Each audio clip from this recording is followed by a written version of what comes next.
Bonjour à tous, aujourd'hui dans Maths Visuel, nous allons retrouver et comprendre en toute simplicité les différentes formules d'air. Après cette vidéo, tu n'auras plus besoin de les apprendre par cœur, ce qui serait de toute façon une très mauvaise idée. Commençons par tracer un rectangle, et pour mieux comprendre, ajoutons une grille, dont chaque carreau aura pour unité 1 cm². Pour remplir l'intérieur de mon rectangle, je peux répéter la longueur, ici 12 cm sur l'ensemble de la largeur, ici 6 cm. En répétant cette addition, c'est bien une multiplication que j'effectue. 12 plus 12 plus 12, etc. égale 12 fois 6 égale 72 cm². J'ai bien rempli la surface de ma figure.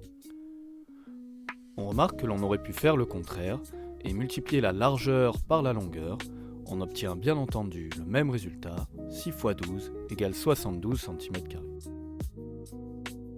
Ce qu'il faut retenir ici, c'est que l'opération qui permet de remplir une surface est la multiplication. En pratique, il n'y a pas toujours de grille dans les figures géométriques, et lorsque l'on multiplie la longueur par la largeur, ce que l'on fait en réalité, c'est que l'on applique la longueur à chaque point de la largeur. Ce que l'on pourrait plutôt représenter ainsi. La formule d'air d'un rectangle est donc tout simplement longueur fois largeur, ou largeur fois longueur.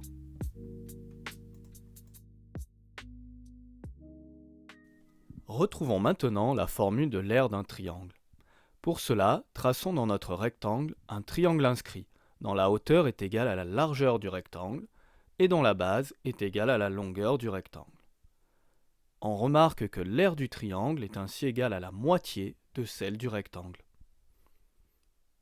En décalant la hauteur du triangle, on s'aperçoit que cela reste vrai, peu importe la forme de notre triangle.